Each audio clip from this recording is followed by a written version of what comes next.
लगातार आप सेवा कर रहे हैं, किस तरह का अनुभव आपको हो रहा है? श्री शिवाय नमस्तुभ्यम। ओम नमः शिवाय। मैं सुरेंद्र, सिरसा निवासी और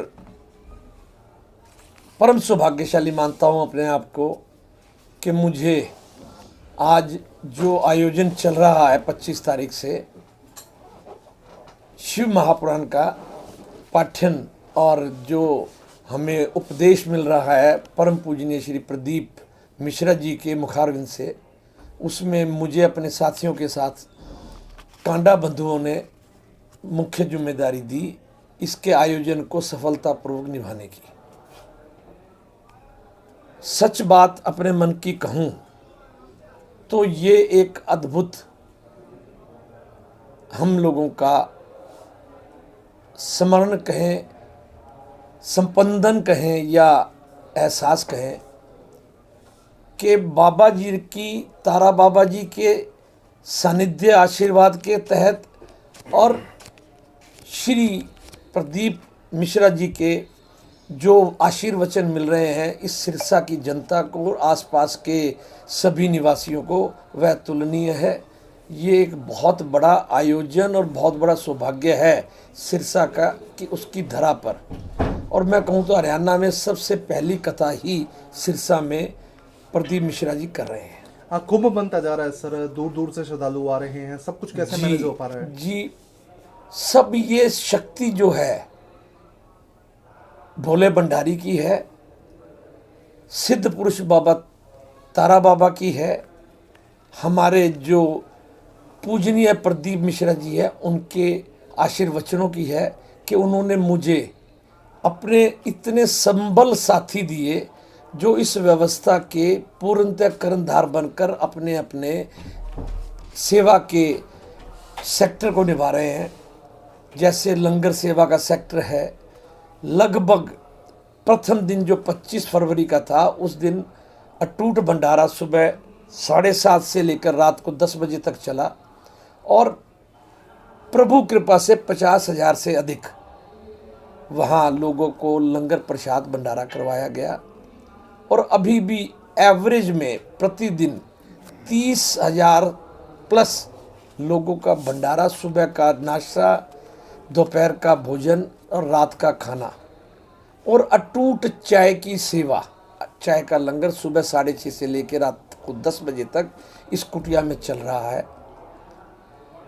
सबसे बड़ी बात, मैं आपके चैनल्स पर ये मैं अपने सभी संबल साथियों का धन्यवाद करना चाहूँगा कि सभी साथियों ने, चाहे वो सफाई व्यवस्था को संभालने वाले हमारे मुख्य सेवादार हैं, चाहे रसोई में भोजन तैयार करवाने वाले मेरे मुख्य सेवादार हैं, चाहे लंगर परताने के लिए 50,000 आदमियों को, 30,000 लोगों को खाना खिलाने वाले मेरे सेवादार हैं, और इसी प्रकार से इतनी बड़ी श्रोताओं की भीड़ को पंडालों में व्यवस्थित रूप से बिठाना और प्रभु कृपा से उनको निर्बाध घर पहुंचाना, ट्रैफिक के मेरे सेवादार हैं, सभी का मैं अति आभारी और धन्यवादी हूँ कि ये इतना कार्यक्रम आप लोगों के सहयोग और आप लोगों की सर्विलांस के बिना नहीं होता था।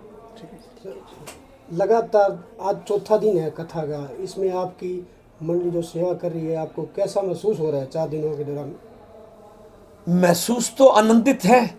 सेवा में जो आनंद महसूस करेगा उसको उसका सेवा का प्रतिफल भी मिलेगा।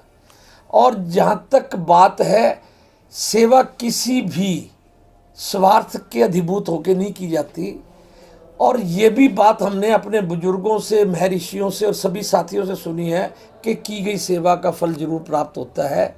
और मैं सभी भाई, सभी साथियों को अपने हृदय से ये विचार प्रेषित करता हूँ कि जो आप निष्काम सेवा कर रहे हैं वो किसी न किसी रूप में आपके जीवन में सफलता लेकर आएगी। लेकिन फिर भी सब कुछ व्यवस्थित है, लोग बैठ के कथा सुन रहे हैं। सर्वप्रथम गुरु चरणों में नमन, बाबा तारा जी को कोटि कोटि नमन। बाबा तारा की धरती पर आज जो ये कार्यक्रम आयोजित किया है कांडा बंधुओं ने, वो एक बहुत अद्भुत नज़ारा देखने को सिरसा में मिल रहा है। कांडा परिवार ने एक इतिहास रच दिया। आज ये जो नज़ारा देखने को मिल रहा है कथा का, वो अद्भुत नज़ारा है। हर जगह पूरी सड़कों पे भीड़ है, पंडाल में भीड़ है, ट्रैफिक व्यवस्था हमारी पूरी खचाखच भरी हुई है, 3 ट्रैफिक व्यवस्था हैं। और उसके बाद अभी जो बताया प्रधान जी ने, लंगर व्यवस्था और जो हमारी सफाई व्यवस्था, कहीं भी हमें किसी तरह की कोई दिक्कत नहीं आई। पब्लिक ने पूरा सहयोग दिया है। जितने श्रद्धालु आए हैं सभी श्रद्धालुओं ने अच्छे से कथा का श्रवण किया है। और इतने रश के बावजूद भी अगर पंडाल हमारे लगभग सुबह 11 बजे भर जाते हैं, हमने 12:30 का एंट्री बंद की थी, 11:30 तक पंडाल भर जाते हैं। उसके बावजूद पब्लिक ने यहाँ पे नावड़ नहीं रही। लगभग पंडाल के बाहर चारों तरफ पब्लिक हमारे को यहाँ पे सहयोग करके बैठ जाती है और कथा का श्रवण करती है। अब महादेव की नगरी बनता जा रहा है तारा बाबा कुटिया, उसको लेके क्या कुछ कहेंगे? महादेव की नगरी के साथ साथ ये महाकुंभ भी बनता जा रहा है। आज इसके कथा का है। महादेव की नगरी तो पहले ही कांडा परिवार ने बना रखी थी, तो मैं तो कहता हूँ ये महादेव की नगरी के साथ तारकेश्वर धाम के साथ साथ ये रामेश्वर धाम भी हो गया, क्योंकि यहाँ पे शिव भोले की प्रतिमा का 2003 में अनावरण हुआ था और अभी 22 जनवरी को भगवान राम की प्राण प्रतिष्ठा हुई थी। तो राम और रामेश्वरम, राम शंकर की प्रिय हैं, शंकर राम की प्रिय हैं।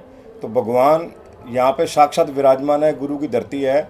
और वैसे तो सिरसा धरती धर्मधारा है। यहाँ पे सभी संतों का बहुत काफ़ी टाइम से संतों का यह आवागमन रहा है, पर सभी संतों की वजह से ये धरती पूरी आज समाज में यहाँ हर बंदा इस खुश है कि बाबा तारा की कुटिया में जो कथा हो रही है उस कथा का अद्भुत नज़ारा पूरा देश देख रहा है। और ये कथा हरियाणा के अलावा आज तक मेरे ख्याल से इतना बड़ा भव्य कार्यक्रम और जो हमारे कार्यक्रम की रूपरेखा के अकॉर्डिंग एक भी अभी तक हमें कोई मिस हैपनिंग की खबर नहीं मिली। सब लोग शांति से कथा श्रवण कर रहे हैं।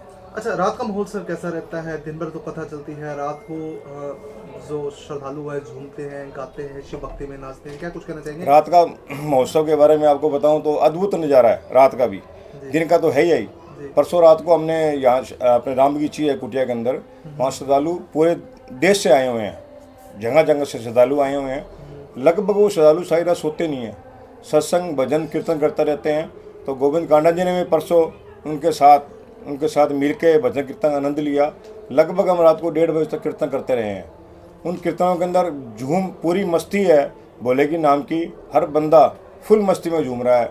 उसको कुछ खबर नहीं है मैं कहाँ हूँ, उसको इतना पता है भी मैं शिव महापुराण कथा जो तारा बाबा कुटिया में चल रही है, गुरु महाराज प्रदीप मिश्रा जी आए हुए हैं, उनके कथा जो श्रवण चल रहा है उसका आनंद देखने लायक हो रहा है। बिल्कुल सब उसमें मंत्र मुक्त हुए हैं।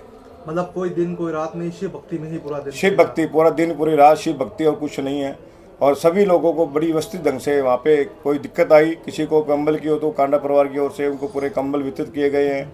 किसी भी तरह की यहाँ से अपने को इसी ऑफिस से शहर में जो बाहर से लोग आए हैं उनको यहाँ धर्मशालाएँ होटलों में कमरे भी दिए गए हैं ठहरने के लिए, सुचारू रूप से व्यवस्था कर रखी है। पूरे शहर के धर्मशालाएँ होटल बुक हैं, सबको सुचारू रूप से व्यवस्था के हिसाब से काम चल रहा है।